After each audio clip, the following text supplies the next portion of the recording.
আসসালামু আলাইকুম এভরিওয়ান। আজকে রান্না করব কোয়েল পাখির মাংস আর আলু। তো চলুন রান্না করা যাক। এখানে কড়াইয়ের ভিতর দিয়ে দিব তেল।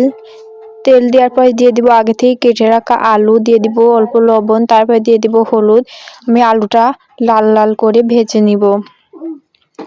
আলুটা ভাজা হয়ে গেছে, আলুগুলো এখন আমি তুলে নিব।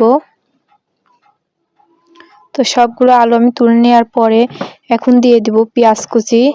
পেঁয়াজ কুচি পেঁয়াজ কুচি দেওয়ার পর দিয়ে দেবো কয়েকটা মরিচ কুচি। দেওয়ার পরে ভালো করে লাল লাল করে ভেজে নিব। তারপরে দিয়ে দিব আদা রসুন বাটা। দেওয়ার পরে আমি মশলাটা ভেজে নিব। তারপরে দিয়ে দিব 1 চামচ হলুদের গুঁড়ো, মরিচের গুঁড়ো, দিয়ে দিব চলা ফল, দিয়ে দিব স্বাদ মতো লবণ। দেওয়ার পরে আমি মশলাটা নেড়ে নিব। অল্প পানি দিয়ে আমি মশলাটা কষিয়ে নিব। মশলাটা ভালো করে কষিয়ে নিয়েছি। এখন দিয়ে দিব আগে থেকে কেটে ধুয়ে রাখা কোয়েল পাখির মাংসগুলো দেওয়ার পরে আমি নেড়ে নিব। কোয়েল পাখিগুলো আমি কিন্তু আখর আখর করে রেখেছি, আপনারা চাইলে কেটেও রান্না করতে পারেন।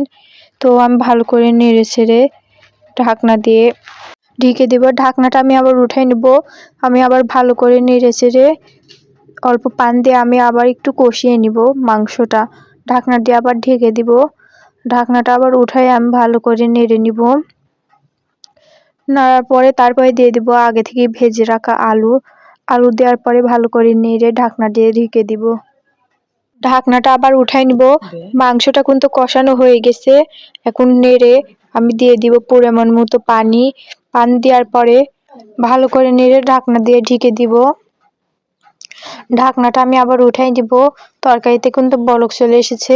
এখন নেড়ে চেড়ে দিয়ে দিব মাংসের মশলা, তারপরে দিয়ে দিব ভাজা জিরের গুঁড়ো, তারপরে নেড়ে চেড়ে নিব। ছেড়ে ঢাকনা দিয়ে ঢেকে দিব। ঢাকনাটা আমি আবার উঠাই নিব। মাংসটা কিন্তু রান্না হয়ে গেছে। এখন ভালো করে নেড়ে চেড়ে মাংসটা তুলে নিব। তো অবশ্যই বলবেন রান্নাটা কেমন হয়েছে বন্ধুরা। আর আমাদের ফেসবুক পেজটা ফলো করে দিবেন, আর ইউটিউব চ্যানেলটা সাবস্ক্রাইব করে দিবেন।